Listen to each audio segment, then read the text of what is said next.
The billionaire had expected a frightened little girl to fail in front of everyone, but when the child calmly translated 3 handwritten pages of French, the room went completely silent, and her final sentence made the billionaire realize that someone he trusted had been betraying him for years. If you believe in kindness, forgiveness, hope, and second chances, please like this video, leave a comment, share it with someone who needs a little hope today, and subscribe to our channel so you can become part of our family and our growing community. The story began on a bright Saturday morning inside the glass-walled headquarters of Halston Maritime, one of the most powerful shipping and logistics companies in America. Sunlight poured across the polished marble floor as investors, executives, lawyers, and foreign partners gathered for an important contract meeting. At the center of the room stood Everett Blackwell, a billionaire known for his intelligence, discipline, and intimidating ability to recognize weakness. His company had survived recessions, lawsuits, market crashes, and hostile takeovers, but Everett had one private fear he never admitted aloud: he had built an empire so enormous that he no longer knew whom he could trust. That morning, his attention shifted toward a quiet 10-year-old girl sitting beside her father near the back of the conference room. Her name was Clara Whitmore, a small, observant child with chestnut hair, gray-green eyes, and an unusual habit of studying people before speaking.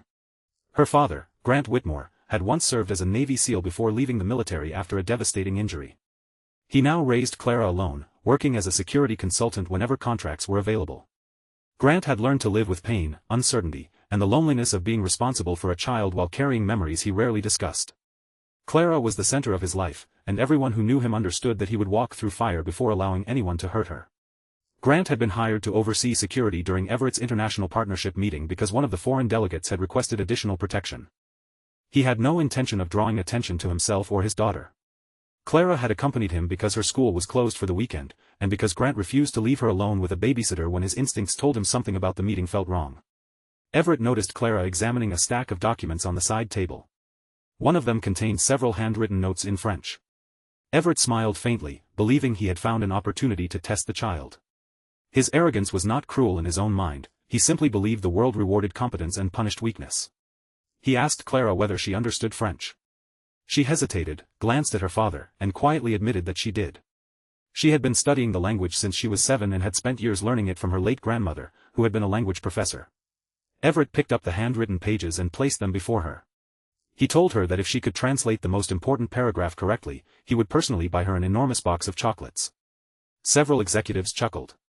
Grant's expression tightened because he recognized the tone immediately. Everett wasn't encouraging Clara. He was challenging her, almost daring her to embarrass herself. Clara looked at the page for several seconds.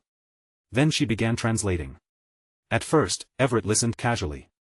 The words described shipping routes, insurance transfers, and a proposed European acquisition. But as Clara continued, the smile disappeared from his face. The document wasn't a business proposal. It was a private warning. Clara explained that the writer believed someone inside Halston Maritime had been secretly diverting millions of dollars through shell companies.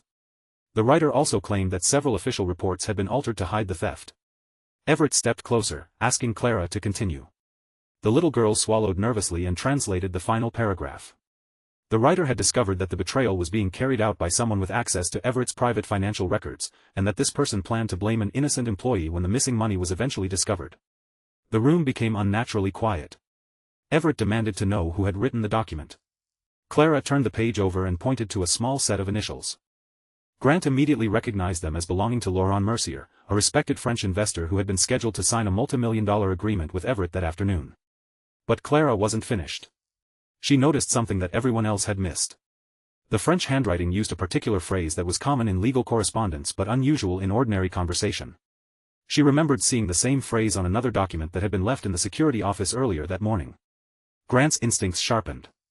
He asked Everett to stop the meeting. Everett initially refused. He had spent years training himself never to react emotionally. But Grant's face told him this wasn't a suggestion. Something was wrong. Grant explained that the security cameras covering the executive archive had been disabled for 11 minutes earlier that morning. That might have seemed like a technical problem, except the outage occurred exactly when someone accessed Everett's private files. Everett looked toward his chief financial officer, Preston Vale. Preston had been beside him for 14 years. He was the person Everett trusted with everything. Preston laughed nervously and blamed a routine software update. But Clara quietly looked at him and said that the French note mentioned someone with the initials PV. Everett froze. Preston's face changed. Grant saw it immediately. A former SEAL learns to recognize fear before a person speaks. Grant moved toward the archive room with 2 security officers while Everett followed.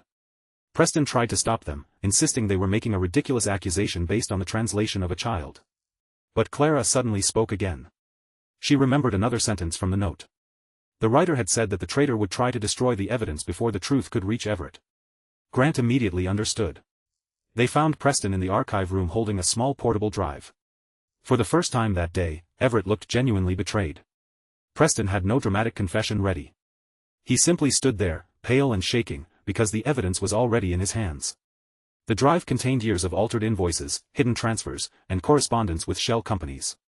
Millions of dollars had been stolen from Halston Maritime, and Preston had been preparing to blame the losses on a junior accountant who had recently been fired. Everett stared at the files in disbelief. He had trusted Preston more than anyone. He had celebrated birthdays with his family, defended him during accusations, and even helped pay for his daughter's college tuition. Now he realized that while he had been building an empire, the man standing beside him had been quietly carving pieces out of it. Yet the biggest surprise came when investigators discovered that Preston had not acted alone. One of the shell companies had been connected to a senior board member who had been pressuring Everett to sell part of the company.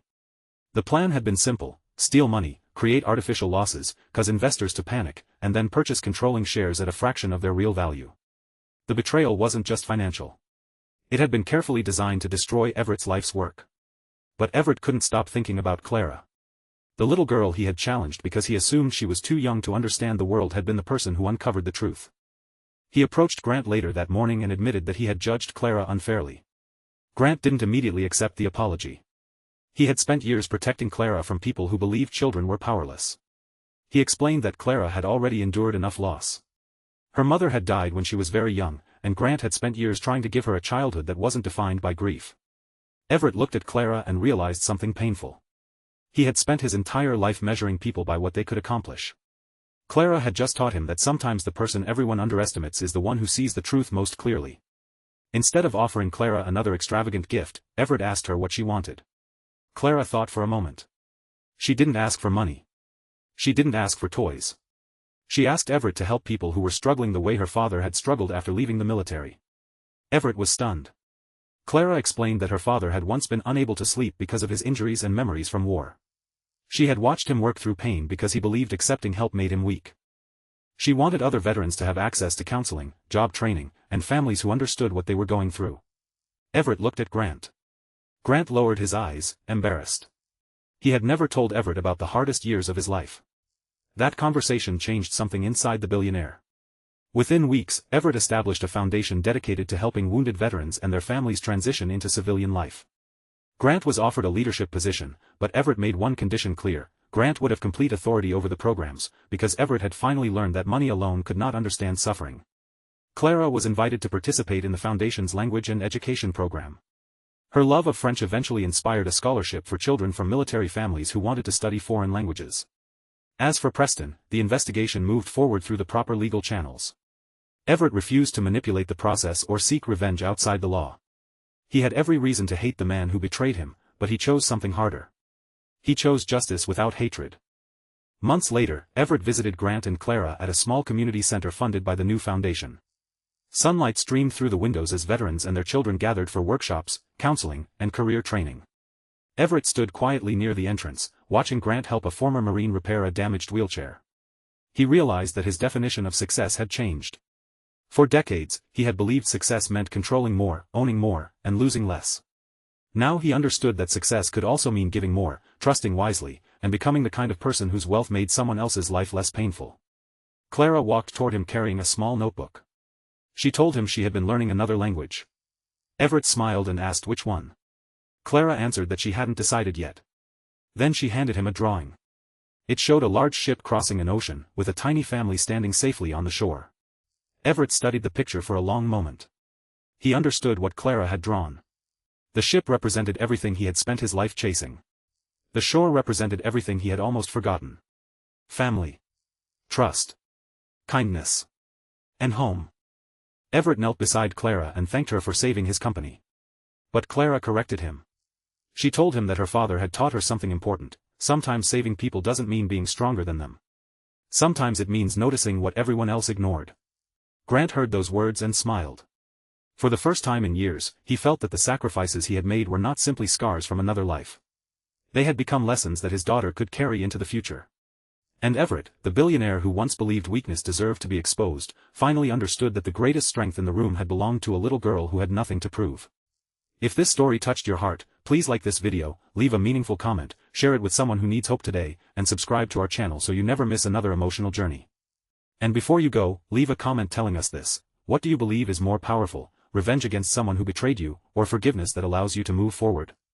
Because sometimes betrayal destroys what we thought we needed, only to reveal what truly matters. Sometimes the person we underestimate becomes the person who saves us. And sometimes a single act of courage, kindness, or forgiveness can turn the darkest chapter of a life into the beginning of something beautiful. Everett gained back his company, but more importantly, he gained back his humanity. Grant discovered that accepting help was not weakness. And Clara learned that her quiet voice could change the lives of people far beyond her own. The billionaire had challenged a little girl expecting her to fail, but by the end of that day, it was Clara who had taught everyone in the room the most important lesson of all.